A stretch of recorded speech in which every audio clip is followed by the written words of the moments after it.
திருச்சிற்றம்பலம். சிவன்தாங்கல் கிராமம். அடியேன் சிவதனுசு. நமது ஆலயத்தில் பௌர்ணமி பூஜை சிறப்பான முறையில் நடந்து முடிந்தது. நமது ஆலயத்தில் அருள்மிகு அழகம்மை இளம்பிறை உடனுறை அருள்மிகு வேம்புவனநாதர் சிவாலய திருப்பணி நடந்து கொண்டு இருக்கின்றது. இப்பதிவை பார்க்கும் அன்பு நெஞ்சங்கள் நமது ஆலய திருப்பணிக்கு ஏதேனும் உதவுமாறு அன்போடு அடியேன் கேட்டுக்கொள்கின்றேன். காஞ்சிபுரம் மாவட்டம், திருப்பெரும்புதூர் வட்டம், ஜே நகர், முதல் தெரு, சிவன்தாங்கல் கிராமம். அடியேன் 15 வருடமாக இங்கு சிவாலய திருப்பணி நடந்து இருக்கின்றது. சுயம்புவாக வேப்பமரம் இங்கு உள்ளது. இம்மரத்தின் விசேஷம், மரத்தில் இயற்கையாகவே சங்கு, சக்கரம், திரிசூலம், நாமம் இருக்கப் பெற்றுள்ளது. அடியேன் வசித்து கொண்டிருக்கும் வீட்டில் புத்தும் இருக்கின்றது.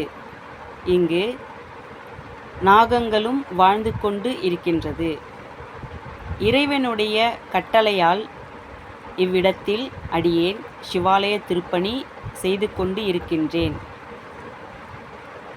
கூடிய சீக்கிரத்தில் கும்பாபிஷேகம் நடைபெற இருப்பதால் பதிவை பார்க்கும் அன்பர்கள் இவ்வாலய திருப்பணிக்கு தங்களால் முடிந்த உதவியை செய்யுமாறு கேட்டுக்கொள்கின்றேன்.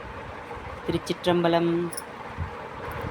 வலம்புரி கணபதி, மயிலோடு முருகர், நாகராஜா, வாராகி, கருமாரியம்மன் சிரசு, சிங்கவாகனம், நந்தியம்பெருமான், ஆதாரபீடம், பலிபீடம், அத்தனை திருமூர்த்தங்களும் தவநிலையில் இருக்கின்றார்கள். இவ்வாலயத்தில் ஆடி பௌர்ணமி வருடந்தோறும் திருவிழா நடைபெறும். இங்கு சாதுக்கள், சந்நியாசிகள், துறவிகள் அத்துணை அடியார்களையும் அழைத்து அவர்களுக்கு பாத பூஜை செய்து, சிவனடியார்களுக்கு அன்னம்பாளிப்பு செய்து, திருவாசக முற்றோதல் நடைபெற வைத்து, வருடாதோறும் ஆடி பௌர்ணமி அன்று இவ்வாலயத்தில் திருவிழா நடந்து கொண்டு இருக்கின்றது. ஆடிப்பூரம் வளைகாப்பு விழாவும் அம்பாளுக்கு வெகு சிறப்பாக இங்கு நடக்கும். இங்கு வரும் பக்தர்களின் குறைகளை அம்பாள், சிவன் தீர்த்து வைக்கின்றார்கள். அத்துணை குறைகளையும் தீர்த்து அருள்பாலித்து கொண்டிருக்கும். பிரதோஷம், பௌர்ணமி, அமாவாசை தினங்களில் சிறப்பான பூஜைகள் நடக்கும். அன்று அன்னதானமும் இவ்வாலயத்தில் நடக்கும். திருச்சிற்றம்பலம்.